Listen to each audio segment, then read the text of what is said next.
ಅವರಿಗೆ ಜಯದ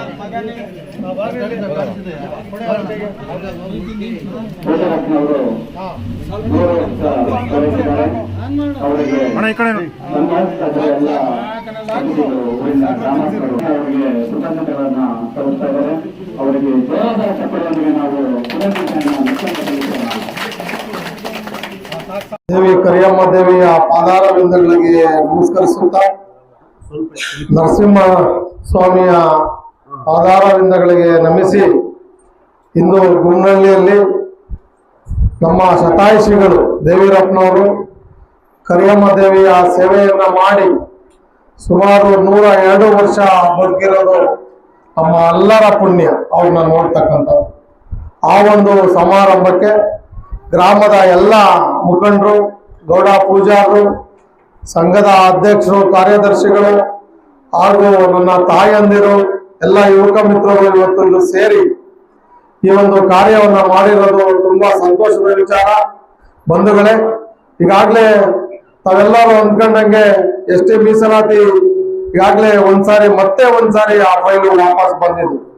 ಅದಕ್ಕೆ ನಾವೆಲ್ಲರೂ ಸಹ ವಿಚಾರವನ್ನ ಮಾಡಿ ಈ ಎಸ್ ಟಿ ಮೀಸಲಾತಿಗೆ ಏನೇನು ಆಗ್ಬೇಕು, ಏನೇನು ಸಮಸ್ಯೆ ಇದೆ, ಯಾರ್ಯಾರ ಸಮಸ್ಯೆ ಇದೆ ಅವೆಲ್ಲವೂ ಸಹ ತಾವ್ಗೆಲ್ಲರಿಗೂ ಮನಗಂಡಿದೆ.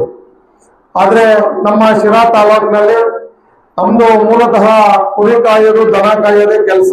ಅದೇ ನಾವು ನಮ್ಗೆ ಜೀವನ ಮಾಡ್ಕೊಂಡು ನಾವು ತಾತ ಮುತ್ತಾತ ಪೂರ್ವಜರೆಲ್ಲ ಬಂದಿದ್ದೀವಿ. ಆದ್ರೆ ಇವತ್ತಿನ ಒಂದು ಯುಗದಲ್ಲಿ ಶಿಕ್ಷಣದಿಂದ ಅನೇಕ ಉದ್ಯೋಗಗಳು ಸಿಗ್ತದೆ. ಹಾಗಾಗಿ ಕುರಿ ದನ ಕಾಯೋದ್ರ ಜೊತೆಯಲ್ಲಿ ನಾವು ಇವತ್ತು ಶಿಕ್ಷಣವನ್ನ ಕೊಡಬೇಕು. ಬೇರೆ ಬೇರೆ ರಂಗದಲ್ಲಿ, ಬೇರೆ ಬೇರೆ ಕಂಪ್ನಿಗಳಲ್ಲಿ ಇರ್ಬೋದು, ಒಂದು ಸರ್ಕಾರಿ ಉದ್ಯೋಗಗಳಲ್ಲಿ ಅವಕಾಶ ಸಿಗ್ಬೇಕು ಅಂದ್ರೆ ಸಂಪೂರ್ಣವಾಗಿ ಇವತ್ತು ನಾವು ಶಿಕ್ಷಣವನ್ನ ಪಡಿಬೇಕಾಗ್ತದೆ. ಶಿಕ್ಷಣವನ್ನ ಪಡೆದ್ರೆ ಅವನು ಎಲ್ಲಿ ಬೇಕಾದ್ರೂ ಹೋಗಿ ಜೀವನವನ್ನ ಸಾಧಿಸಬಹುದು. ಸುಸಂಸ್ಕೃತವಾಗಿ ನಮ್ಮಲ್ಲಿ ಇರ್ತಕ್ಕಂಥ ಮೌಲ್ಯಗಳನ್ನ ತೊರೆಯಬಹುದು. ನಾವೆಲ್ಲರೂ ಮನ್ಗಾಣ್ಬೇಕಾಗ್ತದೆ.